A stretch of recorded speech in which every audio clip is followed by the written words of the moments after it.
Halo Sobat FEB, selamat datang di podcast FEB. Bersama aku, Dea. Hari ini kita kedatangan bintang tamu spesial. Beliau merupakan salah satu alumni FEB yang sekarang karirnya sudah sangat tinggi ya kan.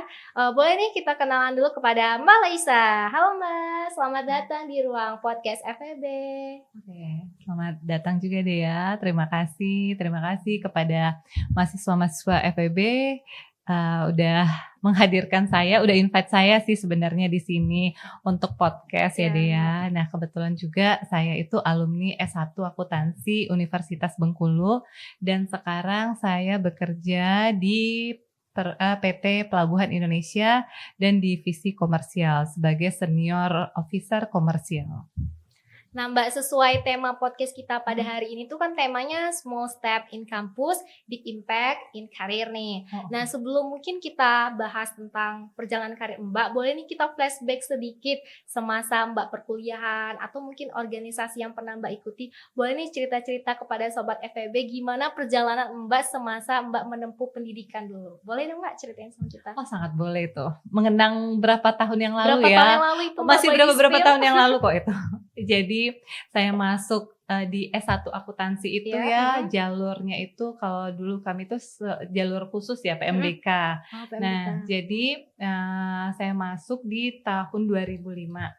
Kemudian saat saya juga berkuliah di situ, saya juga aktif di organisasi Himasi. Selain itu juga saya sering ikut lomba kayak Putri Indonesia, Putri Tabot, Putri Pariwisata di Bengkulu dan alhamdulillah ya dapat peringkat 2, 1 gitu. Ya, keren, Terus keren. karena gini sih, memang tipikalnya itu nggak mau diam. Jadi kalau misalnya kan kita kalau awal-awal itu kan Senin sampai Jumat ya kita kuliah. Betul, Nah kemudian Sabtu Minggu kebetulan nih saya itu orangnya itu suka bersosialisasi. Jadi teman itu nggak hanya ya dari akuntansi aja, tapi kan banyak dari manajemen ada, dari hukum ada segala macam. Nah kebetulan karena lingkup pertemanannya juga udah lebih luas, jadi link itu jadi lebih banyak dapat kesempatan sebenarnya itu. Karena saya juga nggak pernah loh nyari kesempatan karena itu tadi ya, karena kita banyak link, ada aja kesempatan yang datang. Nah di saat masih semester 1, semester 2 itu banyak tawaran yang datang untuk jadi sales promotion girl. Tapi yang saya ambil itu hanya kayak kalau untuk launching produk motor atau mobil, terus launching produk seluler seperti itu. Karena kan cuma 1 hari atau 2 hari aja. Jadi benar-benar tidak mengganggu waktu kuliahnya kita saat kuliah dan itu juga kan dapat tambahan income kita ya, dimana kalau lagi mahasiswa aduh enak banget maksudnya dapat segitu, kita bisa jajan, bisa ngapain aja dengan itu. Nah setelah itu tetap aja karena saya tuh punya tujuan ya, kalau bisa saya S1 akuntansi itu harus selesai dalam 3,5 tahun. Saya cum laude terus dapat nilai tinggi. Jadi itu tetap yang saya terapkan, sembari kalau waktu luang selalu saya gunakan untuk mengisi waktu. Baik itu saya mengikutin, kalau dulu kan organisasi yang saya ikutin tuh hanya Himasi ya, Himpunan Mahasiswa Akuntansi. Nah, di lain itu ya tadi dapat job jadi SPG atau ikut perlombaan apapun itu. Itu sih. Dan alhamdulillah saat saya semester 6 menuju semester 7, kalau semester 6 kan kita sudah habis tuh perkuliahannya. Di semester 7 itu saya udah keterima di Astra sebagai pegawai tetap. Itu pun tesnya itu harusnya ya syaratnya itu harus S1 akuntansi. Tapi saat itu saya masih semester 7. Nah, di mana kata orang oh nggak bisa. Tapi saya tuh kita jangan pernah ada kata tidak bisa. Coba aja dulu. Nah, kalau misalnya memang nanti di administrasinya kita nggak lolos ya udah apa boleh buat. Tapi pada waktu itu ternyata saya masuk. Setelah saya masuk ke administrasinya lolos, saya ikutin dan alhamdulillah saya lulus gitu. Jadi semester 7 itu saya sudah keterima di Astra dan juga BRI sebenarnya. Tapi karena ikutin kata orang tua ya udah kamu di Astra aja. Jadi BRI saya tinggalkan. Kalau boleh tahu nih Mbak Laisa sendiri tuh gen apa ya Mbak? Milenial atau Gen Z mungkin? Aduh, kita mah gen yang paling banyak eventnya, yaitu gen milenial. Gen milenial. Udah semua percobaan ya, udah mengalami beberapa corona, udah ngalamin apa lagi ya zaman itu gempa, krisis moneter, semuanya ya Mbak. Nih, Mbak kan sebagai game milenial ya Mbak, Mhm. apa motivasi Mbak kan waktu tadi Mbak bilang semasa perkuliahan, Mbak bisa mengatur waktu nih, selain kuliah juga ada kerjaan gitu ya Mbak, tanpa itu, mengganggu semasa perkuliahan. Itu apa motivasi, dari Mbak Laisa sendiri, apa ya, maksudnya kalau misalnya selain fokus di perkuliahan, tapi motivasi Mbak juga, mengisi waktu senggang, waktu luang tadi itu dengan bekerja atau mengikuti berbagai macam organisasi dan aktivitas lain. Apa motivasi Mbak? Mungkin itu bisa jadi dorongan mungkin untuk sobat-sobat FEB yang ada di luar sana, supaya bisa mungkin mengikuti jejak Mbak Laisa juga. Gini ya, karena saya sudah sadar gini, Mhm. kita tuh kalau hidup tuh harus punya tujuan Iya gitu. betul. Jangan ikut arus Ikut arus, atau ya ikut betul. teman seperti apa. Kalau Mau Mbak temannya apa ya gitu, betul. terserah. Yang penting tujuannya tuh ada. Kan tadi saya waktu masuk S1 akuntansi saya udah targetin, saya Iya. harus 3,5 tahun. Betul. Berarti kalau 3,5 tahun dan saya harus masuk cum laude, jadi cum laude itu kan berarti nilai-nilai saya harus terjaga. Iya Nah, betul Mbak. baca lagi. Saya sebagai mahasiswa, tanggung jawab saya sebagai mahasiswa berarti kan belajar dengan sungguh-sungguh. Iya. Kita kan dikasih nih sama dosen ya, setiap satu dosen itu kan misalnya kita dalam satu semester ini ada berapa kali pertemuan, Iya betul. boleh tidak masuk 2 Iya. atau 3 kali. Nah, jadi Iya, kalian harus kalau yang nggak masuk itu harus ingat-ingat udah ngambil berapa kali. Iya Jangan betul sampai sekali. nanti walaupun nilai kita bagus tapi terkendala dengan Iya, absensi dengan kan percuma absensi. juga nilainya Mhm. jatuh. Jadi Betul. saya tuh punya catatan, saya udah masuk ini udah berapa kali itu satu. Terus yang kedua, menurut saya selagi masih muda itu coba semua sesuatu hal yang positif. Jangan sampai kelewatan. Kenapa? Nanti kalau udah umur bertambah, udah nyesel gitu loh, ngebuang-buang waktu. Iya, Saya paling betul. males banget seperti itu. Terus yang ketiga, saya tuh karena tahu, oh nanti sebenarnya udah sering dengar ya, kamu tuh harus ngumpulin banyak sertifikat biar nanti kamu kerja itu gampang. Nah, Iya betul, sering banget dengar kayak itu gitu. yang saya cari. Jadi sebenarnya saya ngumpulin sertifikat itu bukan dari ini ya, bukan dari instan dari kuliah, tapi Iya, memang Mbak. dari SD, Oh dari SMP, SD. SMA tuh saya udah ngumpulin sertifikat baik itu ikut cerdas cermat, anak teladan, apa debate gitu. English kan, English debating, sama saya mulai modeling, karir modeling itu saya ikut lomba itu di SMA. SMA Nah, ya, Mbak. makanya setiap apapun itu yang dapat sertifikat, dapat piala tuh saya senang. Jadi setiap ada waktu luang pasti saya gunain untuk mencari ilmu atau ikut lomba-lomba. Jadi enggak buang-buang waktu sih menurut saya. Hidup saya selagi muda saya coba semuanya itu, dan itu bisa kita manfaatnya tuh nanti kita akan rasakan sendiri ya saat itu. Jadi saya tambah dikenal orang. Sekarang Betul. gini, kita pinter ya, kita Iya, pinter, betul. kita bagus, kita good looking, tapi kalau kita juga nggak tahu orang, ya orang juga Nggak nggak tahu. bisa, ih di mana sih Iya, dia betul, gitu. Kalau betul, kita Mbak. tahu kan, ih pakai yang ini aja, kenapa nggak dia aja, Setuju, seperti setuju. itu. Jadi semakin kita memperlebar relasi, semakin kita banyak bergaul yang positif, itu akan membuat kesempatan-kesempatan kita yang lain tuh berdatangan. Oke, keren Gitu banget sih. ya Mbak. Ternyata di balik cerita Mbak semasa kuliah, pekerjaan, ternyata saya sendiri juga dapat insight baru dari Mbak Laisa ya. Tadi Mbak mention tentang modeling ya Mbak. Boleh diceritain nggak sih maksudnya awal karir, maksudnya Mbak bisa masuk ke dunia modeling itu seperti apa? Ataukah memang Mbak ini suka yang apa ya, yang ya model-modeling seperti itu atau gimana gitu Mbak? Dea, believe me, Iya, gimana? aku itu waktu SMA ya, Iya, Mbak. orangnya tuh mungkin dibilang introvert. Kalau anak-anak sekarang Iya bilangnya kan, bahasanya. saya nggak bisa Introvert. loh seperti ini, nggak bisa ngomong di public speaking, Iya, saya nggak betul bisa, sekali. terus saya nggak bisa bergaul gini karena saya introvert. Iya. Itu nggak ada, saya dulu tuh introvert. Saking introvertnya tuh orang, misalnya kita papasan nih, Iya, padahal satu sekolah, orang senyum tuh saya kayak nggak aja lah, kan saya nggak kenal kamu gitu loh, ngapain mesti senyum. Ya, betul. Tapi itu satu ketika tuh itu tuh berbalik semua gara-gara gini, ada yang ngasih tahu sama saya katanya, Laisa kamu tuh sombong apa segala macam. Padahal saya tuh orangnya nggak kayak gitu. Iya, Jadi iya. karena orang tuh sudah menjudge saya seperti itu, jadi hari besoknya tuh kayak saya tuh berubah menjadi pribadi yang 180 derajat tuh berubah. Jadi gitu. kepada semua orang tuh saya senyum, mau dibalas atau enggak tuh saya senyum, saya berusaha bergaul sana sini gitu, sudah membuka diri seperti itu. Nah, balik lagi pada waktu misalnya saya kuliah pun ya, Iya, betul Bang. ya saya waktu untuk masuk jadi modeling, jadi ada salah satu sepupu saya itu model. Nah, Tapi saya memang suka lihat kalau orang jalan di Iya, catwalk, ih catwalk kayaknya gitu ya. bagus banget gitu. Mhm. Terus salah satu sepupu saya tuh juga modeling. Nah, pertama sekali itu saya tuh ikut dia, enak banget pas ke rumahnya dapat piala banyak gitu, Mhm. aku juga mau dong, gitu. Termotivasi gitu Iya, ya, Mbak. sebenarnya, mau modeling itu biar dikenal orang. Aku tuh suka dikenal orang tapi yang positif Iya, gitu loh, betul, yang setuju positif. setuju, Mbak. Jangan yang negatif ya kita Iya, dikenal betul. orangnya. Nah, jadi enggak segampang itu, kita memulai segala sesuatu tuh jangan mengharapkan dulu, oh kita bisa menang ya, dan Mhm. jangan juga berputus asa Iya, kalau betul. dan jangan juga cepat berpuas diri, Iya, gitu betul aja. sekali. Jadi pada waktu pertama itu saya ikut, kita udah habis modal dong, maksudnya make up, apa segala Mhm. macam busana, itu tuh nggak dapet sama sekali. Mau Mmm. dapet peringkat 3 pun nggak dapet, harapan juga nggak dapet, udah. Tapi tiap ada lomba-lomba itu tetap ikutin karena tidak berputus asa. Nah, setelah itu dapat juara nih Dapat ju tiba-tiba, dapat juara Sophie Martin, ingat banget dulu tuh. Sophie ah, Martin saya peringkat 2. Kemudian setelah itu Gadis Tabot saya dapat Gadis juara Tabot. Gadis Tabot, terus RGC ya, Rakyat Bengkulu Gawler Community waktu itu, nggak tahu ya sekarang masih ada atau Iya, enggak. Nah, itu saya juga juara. Terus Putri Indonesia, Putri Pariwisata, terus apa kalau kita di sini Bujang Gadis iya, ya? Bujang Gadis kalau Bujang sekarang mah, Gadis, ya pokoknya betul. semua yang ada lomba-lomba Wow, saya ikutin. Tapi setelah biasanya gini, setelah kita tuh udah pernah dapet ya, iya, karena kita udah tahu nih, udah tahu oh pasti akan begini, kita iya harus ningkatin sistemnya ya, Mbak. kemampuannya seperti ini, kita harus begini.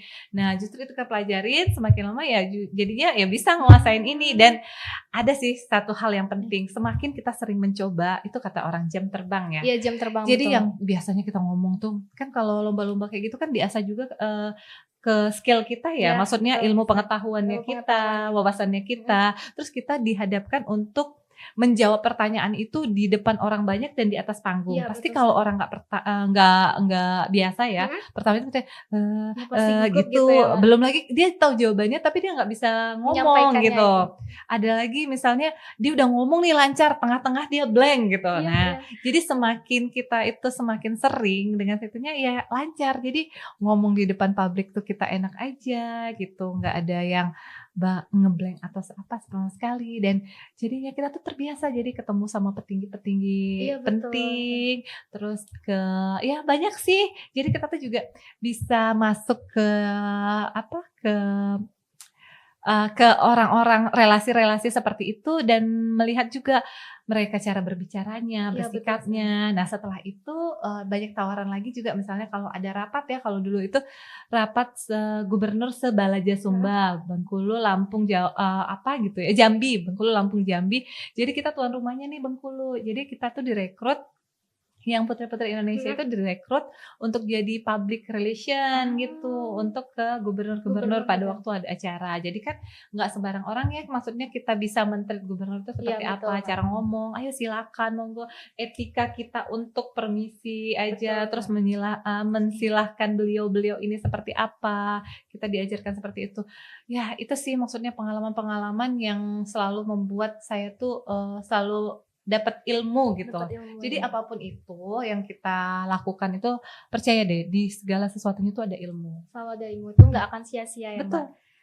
Keren banget sih cerita Mbak Laisa ya tentang yang mulai dari perjalanan semasa kuliah, terus Mmm. meniti karir semasa kuliah pun udah mulai bekerja ya Mhm, Mbak. Terus yang benar. modeling tadi juga dia baru tahu sih kalau Mbak, apa namanya tuh karir semasa modelingnya seperti itu. Banyak proses yang udah Mbak lalui dan itu nggak mudah yang pastinya, udah banyak pengalaman lah yang Mbak lalui gitu. Tadi kita udah flashback nih Mbak, Mhm. semasa kuliah, semasa Mbak muda. Kalau sekarang nih kesibukan Mbak Laisa tuh seperti apa? Boleh dong ceritain sama kita-kita?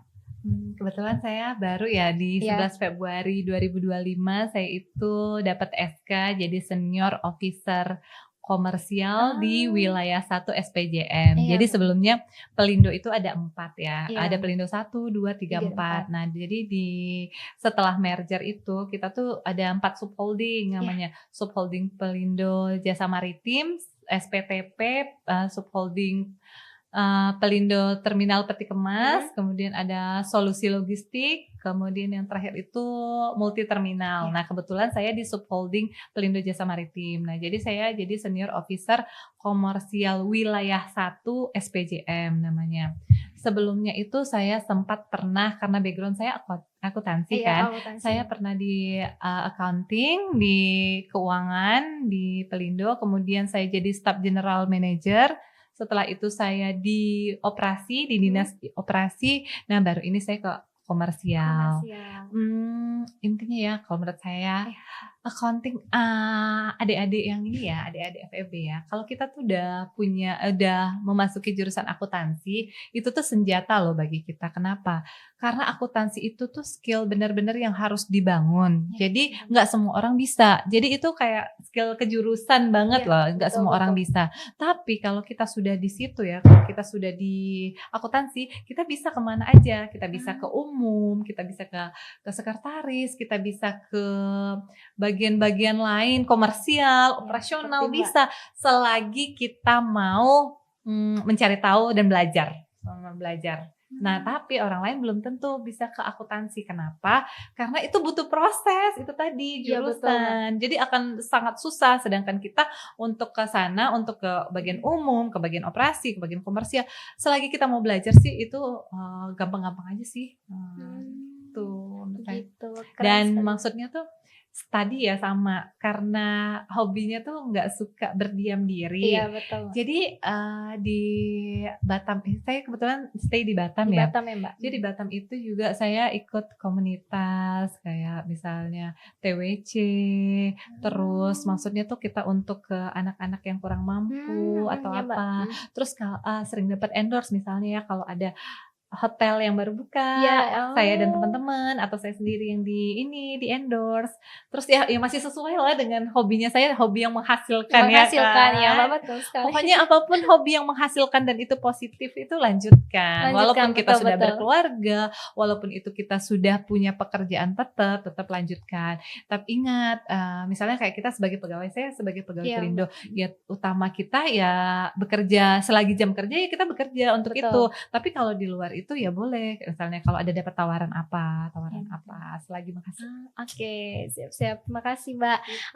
Ini mau tanya lagi Mbak. Tadi kan Mbak bilang nih di Pelindo di bagian komersial ya Mbak. Betul. Sebelum akhirnya Mbak sekarang menetap di Batam ya di kantor cabang regional 1 ya Mbak, Batam. SPJM wilayah 1. SPJM wilayah 1. Itu gimana prosesnya Mbak akhirnya bisa masuk ke Pelindo itu? Mungkin ada step-step mungkin kayak yang perlu kami ketahui gitu Mbak, atau kayak perjalanan Mbak masa-masa sulit, boleh dong diceritain ke kita. Aduh, aku kalau ingat itu mau nangis lagi. Kenapa? Mungkin orang lihatnya tuh sekarang tuh enak, BUMN itu enak, semuanya tahu kok BUMN itu enak ya. Tapi untuk dapat ke situ saya itu tes BUMN itu 10 kali loh. Saya tesnya itu Jakarta. Jadi sebenarnya sebelumnya ya, saya itu udah menjabat sebagai manajer accounting and finance tuh di perusahaan oil and gas Jerman. Tapi karena mungkin saya ini wanita dan juga merasa agak berat untuk membagi waktunya juga. Jadi saya memutuskan untuk ya udahlah, saya tuh sebenarnya mau masuk PNS aja. Ini real ya. Saya tuh mau masuk PNS aja, udahlah terserah mau gajinya nolnya menggelinding berapa terserah, yang penting saya jadi PNS gitu. Jadi saya tuh selalu mengikutin pada waktu sebelum menikah, saya tuh ikut apa kata orang tua saya, kata mama. Kalau kata mama, kayak Laisa kamu masuk SEMEA aja, saya ikutin. Laisa kamu masuk saat itu IPK NEM saya kan tinggi, saya bisa masuk SMA 2, SMA 5 di Bengkulu kan yang SMA yang favorit kan SMA 2, SMA 5. Saya bisa loh masuk ke SMA 2 atau SMA 5, tapi kata mama saya, Laisa kamu masuk ke SEMEA aja. Jadi saya tetap masuk ke SEMEA tapi untungnya pada waktu ikut kata orang tua, saya dapat mewakili Provinsi Bengkulu untuk kompetensi tingkat nasional di Bali, dan saya dapat juga peringkat 11 itu dari seluruh Indonesia. Itu kan hasil ikutin kata orang tua. Nah, setelah itu setelah menikah saya tetap ikutin apa kata orang tua saya, mama sama kata suami saya. Jadi saya bilang, aduh Pak, saya udah gak sanggup lagi nih, saya mau PNS aja. Terus kata suami saya gini, Mah, kamu tuh gak cocok di PNS, katanya. Kamu tuh cocok di BUMN. At least dulu karena saya tinggalnya di Bengkulu ya, dan saya anak pertama, jadi gak ada yang ngasih tahu saya, gak ada yang ngasih tahu saya ada yang namanya sekolah-sekolah kedinasan. Kan padahal gratis ya, selagi kita mampu, kita kan harusnya bisa. Tapi saya nggak tahu, kalau saya tahu itu mungkin saya belajar, saya mau ngambil itu juga gitu loh. Nah, nggak ada yang ngasih tahu. Terus nggak ada juga yang ngasih tahu BUMN tuh apa. Taunya saya di Bengkulu tuh PNS orangnya, beneran loh waktu itu gitu. Terus kata suami saya, kamu tuh cocok cocoknya di BUMN mah katanya. Terus saya bilang, saya tuh pernah lihat ya Pertamina, bank-bank lain, misalnya Bank Mandiri atau BNI, dia itu selalu di apa sih namanya di lowongan pekerjaannya tuh Iya. dia fresh graduate itu satu, maksimal 25 atau 26 gitu. Kalau S2-nya baru 27 kalau nggak salah gitu. Ini udah menikah, udah punya anak, jadi saya bilang, "Jangan ini dong, jangan apa sih, jangan mimpi," katanya ketinggian BUMN. Saat itu juga saya baru tahu BUMN tuh ternyata badan usaha milik negara, yang perusahaannya tuh ini, Iya. benefitnya seperti ini Betul. gitu. Tapi jangan mimpi loh, hello, gue ini udah nikah gitu loh ya, udah punya anak lagi. Tiba-tiba tuh itu tadi ya, kalau udah omongan suami, mungkin udah juga diiniin sama orang tua ya, Iya, nggak betul. sengaja nih. Makanya teman-teman gunain aja waktu luang itu untuk hal-hal yang positif. Jadi nggak sengaja saya tuh selalu buka browsing ya, tiba-tiba tuh keluar lowongan pekerjaan itu. Tapi oh ini BUMN, tapi saya juga nggak tahu dulu tuh BUMN-nya BUMN apa ini. Terus saya sempat cari tahu, oh ada dia di Batam gitu. Terus dia pokoknya salah satu BUMN lah udah Iya, gitu. Mbak. Terus saya cari tahu kan BUMN biasanya yang tadi kan, yang Iya, fresh graduate, betul, belum married, betul. terus saya lihat kok nggak ada sama sekali ya yang apa sih namanya yang harus Persyaratan yang married. tadi Terus gitu. kalau nggak salah saya kemarin tuh umurnya batas 32 deh, 32. 32 atau apa. Ya udahlah saya coba apply. Tapi belum dari satu sisi aja, takutnya kan hoax kan. Jadi saya cari dong ke yang lain, maksudnya browser-browser lain dan juga sempat ngikutin masuk ke websitenya Pelindo deh kalau nggak salah itu. Memang bener ada. Ya udahlah saya coba waktu itu syaratnya itu ya harus TOEFL minimal 500. TOEFL minimal 500 lagi nih syaratnya. Jadi saya inget banget, terakhir itu submit itu kan kita pakai portal ya waktu itu karena melalui UI. Itu saya submitnya hari terakhir di jam 7 malam. Itu waktu itu saya udah ada di Bengkulu. Jadi saya ngambil tes TOEFL-nya itu di Bengkulu, saya persiapan dulu. Pas-pasan sih, maksudnya nilai TOEFL-nya tuh dipersyaratkan 500, kalau nggak salah nilai saya tuh 530. Jadi pas lah untuk memenuhi syarat Iya, dulu. memenuhi syarat sekali, Nah, alhamdulillah ya, Mbak. setelah itu ya hari terakhir kan saya submit. Setelah itu saya lupa kalau saya tuh pernah submit. Nah, ketika 1 bulan setelah itu tuh saya ingat, kalau nggak salah saya tuh pernah submit deh itu. Apa kabarnya ya? Padahal cuma ngomong kayak gitu doang. Terus pas lihat, tapi itu juga sih teman-teman, maksudnya adik-adik tuh harus feeling-nya tuh harus kuat. Nggak tahu ya, ini di saya ya. Iya, Mbak. Kalau saya lagi memikirkan sesuatu tuh, ini gimana ya? Kayaknya tuh akan kejadian. Maksudnya tuh kayak tadi kan saya bilang, ini gimana ya? Apa ya kabarnya? Saya buka dong, pas buka tahu nggak? Saya bukanya tuh saya masih ingat. Saya bukanya itu di hari Kamis. Dan ternyata nama saya tuh lulus di administrasi dan harus tes selanjutnya itu di Jakarta hari Sabtu. Saya buka hari Kamis. Bayangkan hari Sabtu itu harus udah ada di Jakarta tesnya dan itu tes psikotes. Oh, psikotes ya. Nah kebetulan itu tadi ya, saya kan nggak pernah diam. Jadi waktu saya jadi manajer accounting and finance itu kan saya udah mempersiapkan diri. Saya tuh udah capek dengan ini. Nah itu juga teman-teman, kalau misalnya sudah bekerja, kalau teman-teman tuh sudah tidak sanggup lagi dengan maksudnya di perusahaan itu, jangan pernah menjelekkan perusahaan tersebut. Tapi nanti keluarlah secara baik-baik dan persiapkan untuk keluar itu. Jangan juga keluar aja tanpa ada pengganti gitu. Itu namanya kerjaan ini banget deh. Maksudnya tuh udah ada, nanti yang udah ada ini malah lepas kita nggak ada gantinya. Jadi saya tuh memang sudah setiap istirahat saya tuh belajar psikotes. Jadi 1 jam. Karena nggak mungkin kalau di rumah saya akan mengurusin keluarga lagi kan. Jadi saya tiap hari itu tuh udah ngerjain memang psikotes. Jadi pada waktu itu saya dapat hari Kamis, saya lihat hari Sabtu akan ada ujiannya, tesnya. Saya tuh udah yang cuma buka-buka aja karena memang udah setahun saya prepare kan seperti itu. Nah, hari Sabtunya hari Jumat ya, Jumat sore saya berangkat sendiri tuh. Jadi dari 1 bulan dan saat itu juga saya tahu di tahun kedua, di tes kedua. Jadi setelah itu saya lupa, setelah selesai tes itu saya juga lupa. Tapi tiba-tiba nih 1 bulan lagi tuh, hampir 1 bulan saya inget kan. Kemarin kan saya ada tes apa ya? Padahal cuma coba-coba doang. Ya udahlah, cuma 1 kali kan ya. Ya udah kalau nggak dapet. Terus tiba-tiba sama, saya bukanya tuh di hari Kamis, di hari Sabtu lulus, di hari Sabtu tuh saya harus sudah ke Jakarta lagi. Terus apa ya, yang kedua itu kalau nggak salah saya FGD atau apa gitu. FGD udah ikut ke situ. Bismillah. Bismillah, setiap saya melangkah itu saya minta restu orang tua, mama saya sama restu suami saya, gimana nih saya lanjut atau enggak. Terus katanya lanjut aja, Lanjut udah. ya, Mbak. Setelah itu tes kedua ya. Ya. Nah, balik tes ketiga itu ternyata saya tuh hamil. Ternyata saya tuh hamil tuh dari yang 0 bulan ini gitu, dari Iya. tes pertama. Dari tes pertama. Udah. Jadi dari 0 bulan sampai 10 bulan itu benar-benar saya lagi mengandung anak kedua gitu loh. Itulah kata orang mungkin ya rezeki. Iya, rezeki Udah. pertama.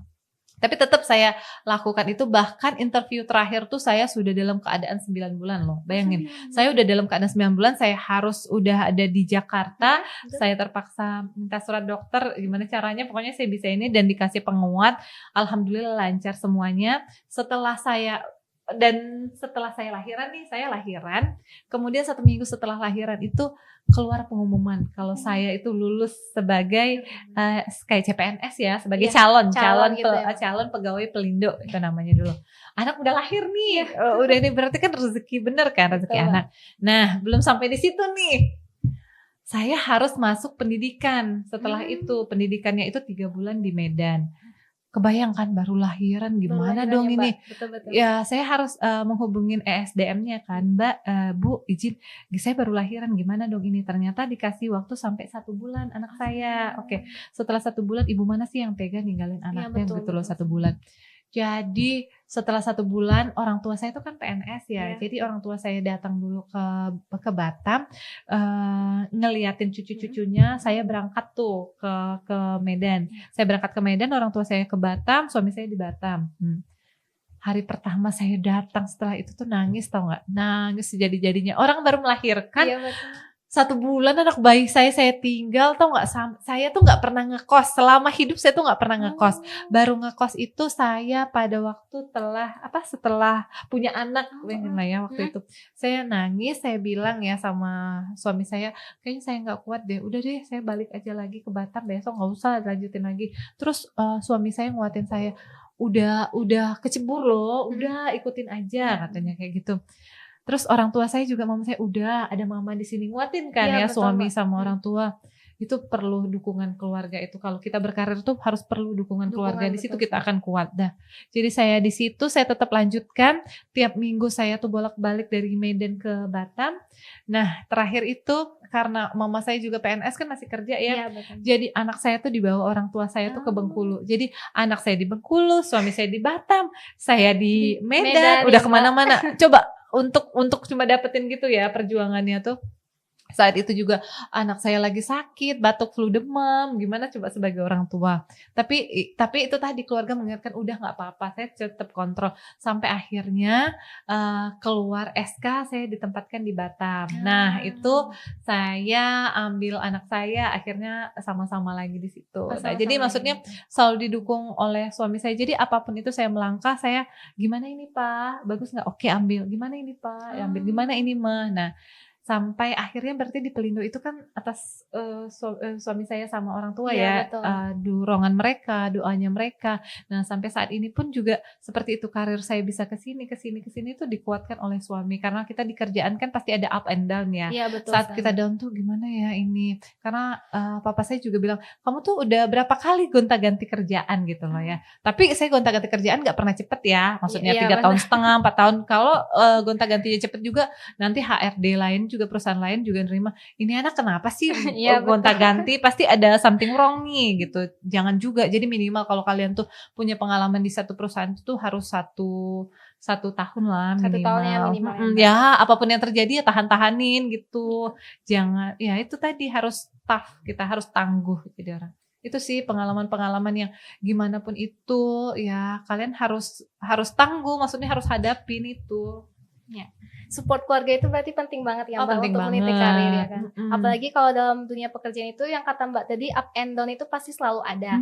Nih kalau boleh cerita Mbak perbedaan Mbak dari semasa kuliah dan ketika udah di dunia kerja itu seperti apa Mbak? Yang pastinya kan up and down itu selalu ada. Tapi bagaimana Mbak untuk mengatasi rasa-rasa kan capek gitu ya Mbak bekerja.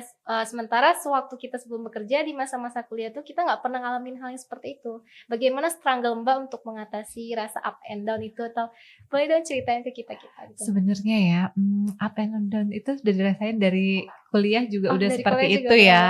Tapi maksudnya cara kita mengatasi rasa down kita itu tuh sebenarnya itu tadi pakai jam terbang. Oke, jam terbang. Semakin sering kita merasakan itu dan Oh. semakin bisa kita mengatasinya tuh insya Allah kita udah tahu tuh triknya.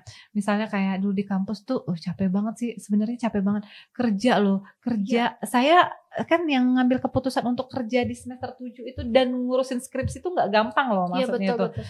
Jadi setelah pulang kerja saya malamnya tuh nggak tahu ya, di zaman saya sekarang tuh nggak ada ya namanya joki ngerjain skripsi. Jadi bener-bener saya tuh ngerjain skripsi itu sendiri. Jadi aduh capek banget, udah sampai kurus maksudnya, seperti nggak perlu diet deh, udah kurus gitu. Iya, betul. Tapi tadi balik lagi, aku kan mau kerja karena aku mau ngambil uangnya gitu loh. Iya, Aku betul. suka loh uang gitu loh. Setuju. Aku harus kerja gitu loh. Tapi syarat aku waktu mau kerja itu kata mama harus jadi cum laude. Nah, jadi karena nggak mau ninggalin, ya udahlah berjuang kan gimana caranya. Yang penting aku masih terima dapat gaji gitu. Yang ini terselesaikan Betul, gitu. Nah, tapi saat sekarang ya kalau kita udah punya kerjaan, udah punya keluarga, kita harus ingat loh, kita yang pertama itu harus jaga kesehatan ya. Terus yang kedua mental health kita tuh harus dijaga. Dan di Pelindo itu sudah digembar-gemborkan ya, life work balance. Iya, betul sekali, Mbak. Gitu. Jadi gini guys, kita tuh boleh punya banyak tekanan di tempat kerja. Ya saat itu, nanti kalau di rumah hempaskan itu semua. Di saat istirahat. Makanya di saat kita kerja itu ya kita fokus kerja gitu loh ya. Nanti pas sudah sampai di rumah ya hempaskan semua itu gitu. Istirahat kalau capek itu ya istirahat benar-benar. Sama jangan sering sih menurut aku tuh ya, kita sekarang tuh katanya nggak bisa ya kalau nggak ada handphone tuh kayak mati suri atau apa, nggak bisa banget.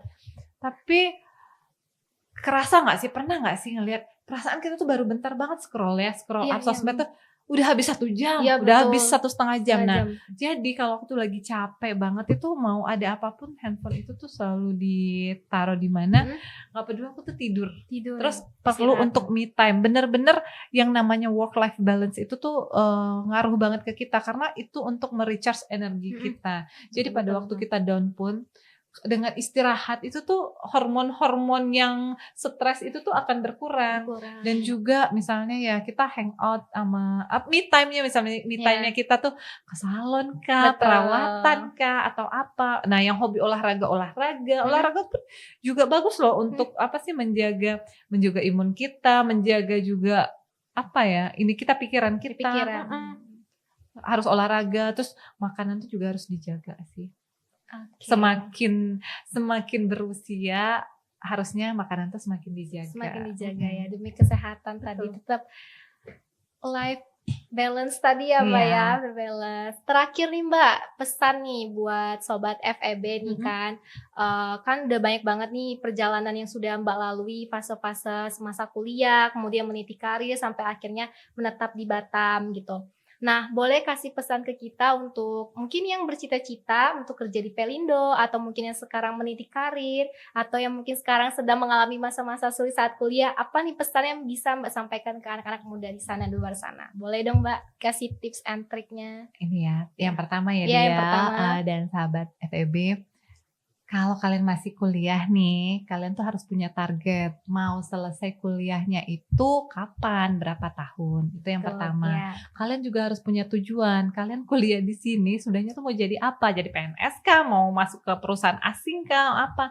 Kenapa? Kalau kalian punya tujuan tuh, kalian tuh pasti sudah punya step untuk misalnya nih tujuannya ke perusahaan asing. Nggak mungkin dong kalian nggak bisa bahasa Inggris. Pasti sudah mulai belajar bahasa Inggris, sudah mulai juga menguasai akuntansi, digitalnya maksudnya, terus Excel-nya seperti apa. Nah, itu kalau kalian sudah punya tujuan. Terus ingat ya, ikutin apa kata orang tua. Kata orang tua ini ikutin aja gitu. Sama jangan gampang berputus asa dan baperan. Jangan banget itu. Jangan ya Dek ya, jangan kalau baperan itu. Kenapa? Karena di dunia kerja itu tidak seindah yang dibayangkan. Banyak, maksudnya tuh banyak ya, kita dimarah, kita gimanain ya. Itu kalau kalian baperan ya udah lewat gitu loh. Ya jadi yang menghidupin kita kan juga bukan orang lain. Ya udah kita kerja sesuai dengan kapasitas kita. Itu yang untuk yang kerja ya. Iya. Yang tadi udah ya, kalau misalnya yang Iya, Bapak kerja sama harus satunya. tentukan, kalian harus semangat. Iya. Ingat, masih ada orang tua yang harus kita bahagiakan gitu. Terus yang di dunia kerja juga kita harus goalnya kita apa gitu. Misalnya kita harus udah berapa tahun kita harus seperti ini, ya harus berjuang. Jangan karena ada orang lain atau perkataan orang lain kita jadi down, jangan gitu. Ya fokus ya kita di diri kita. Orang juga akan lihat kok kompetensi kita seperti apa. Dan jangan downnya gini, aku udah kerja lu udah mati-matian kok aku nggak bisa gini, dia udah gini. Ingat rezeki itu nggak tertukar, say. Itu berarti kata Allah rezeki kamu tuh segini dulu. Mungkin nanti kalau kamu didapat posisi ini akan lebih banyak mudaratnya gitu. Betul. Jadi nikmatin aja segala prosesnya, sama banyak-banyak bersyukur karena masih banyak di luar sana yang memimpikan posisi kita seperti itu.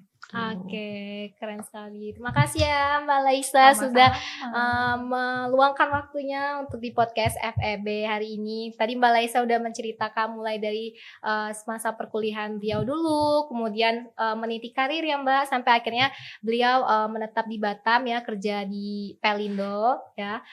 Mungkin itu aja Mbak. Terima kasih ya sudah datang di podcast Ruang FEB. Semoga apa yang Mbak ceritain tadi nih Kak, udah sharing-sharing sama kita sobat-sobat FEB itu menjadi motivasi dan dorongan supaya kita bisa apa ya di luar sana tuh untuk berani mencoba ya yang pastinya ya Mbak. Itu aja, terima kasih. Mungkin sebelum itu saya juga ngasih tahu, bangga ya sebagai mahasiswa akuntansi di adik-adik harus bangga sebagai mahasiswa akuntansi di Universitas Bengkulu. Kenapa? Karena kita tuh sebenarnya ya, ini sebenarnya nih realnya, buktinya saya bisa bersaing sama anak-anak universitas terkemuka di Indonesia. Jadi kalian harus bangga dan manfaatkan itu. Oke, sip. Terima kasih ya Mbak atas insight-nya hari ini. Terima kasih atas pesan dan kesannya juga, pengalaman-pengalaman dan udah yang sharing Mbak bagikan ke kita. Oke Sobat FEB, itu tadi podcast kita pada sore hari ini bersama Mbak Laisa. Kita akan berjumpa di next podcast selanjutnya. Sampai jumpa. See you next time. Thank you Dea. Ya, terima kasih Mbak Laisa.